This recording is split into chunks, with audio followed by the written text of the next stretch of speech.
Pattoki doctor Zulfiqar علی deputy bureau chief سے پتوکی شہر میں ایک دھماکہ کا 45 کروڑ روپے ہڑپ کرنے کے بعد دوسرے دھماکہ کا 4 کروڑ ہڑپ کرنے کی تیاری کے اسکینڈل کی نئی داستان سامنے آ گئی۔ پتوکی شہر کی نجی فارمیسی مالک کی بہن کے ایک ہی وقت میں تین نکاح چلتے رہے۔ 2018 میں اسلام آباد کے شہری سے پسند کی شادی کی معاملہ محبت کا تو تھا، اعتماد بھی بنتا تھا۔ محبت میں مبتلا خضر حیات نامی شہری، جو کہ ریٹائرڈ کمیشنڈ آفیسر اور موجودہ ہاؤسنگ اینڈ ورکس میں اعلیٰ عہدے پر فائز ہیں، نے اپنی بیوی اور اپنے سسرال پر اندھا اعتماد کیا اور 45 کروڑ روپے کے قریب کی جائیداد، جس میں اسلام آباد میں ایک کوٹھی مالیت تقریباً 15 سے 20 کروڑ، ایک عدد فلیٹ مالیت 6 سے 8 کروڑ، ایک گاڑی فارچونر مالیت 1.5 کروڑ، ایک عدد گاڑی پراٹو مالیت 2 کروڑ، 117 تولے سونا انویسٹمنٹ سے بنوائی گئی۔ پتوکی میں جیولر شاپ اور 90 لاکھ کی فارمیسی انویسٹمنٹ، لڑکی کے چھوٹے بھائی کو کروڑوں کی انویسٹمنٹ کر کے آسٹریلیا سیٹل کیا، اور اس کے علاوہ دیگر نقدی رقم اور باقی گھریلو سامان، قیمتی گھڑیاں، گھریلو زیور، سونا، 27 تولہ سب شامل کر کے 45 کروڑ روپے کے لگ بھگ سسرال اور بیوی کے نام کرواتی،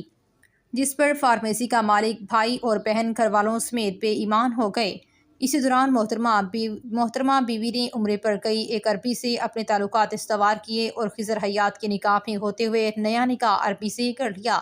جس کا کمپیوٹرائز نکاح نامہ ریکارڈ پر موجود ہے۔ نکاح کے تقریباً 2 سال بعد خفیہ طور پر لاہور میں اپنے پہلے خاوند خضر حیات پر بذریعہ عدالت خلا کا کیس دائر کر کے خلا حاصل کر لیا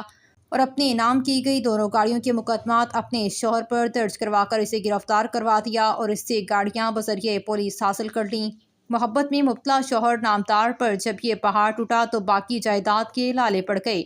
بیوی کے نئے نکاح سے لاعلم اور نئے مشیقے کا شبہ ہونے پر گھر سے غائب محترمہ کی اغوا کا مقدمہ عاشق پر درج کروایا تو عاشق سعودی عرب کے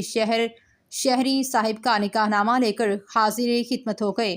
جس کی تاریخ سے پتہ چلا کہ یہ تو نکاح نامہ سال 2023 پہلے نکاح میں ہوتے ہوئے کا ہے،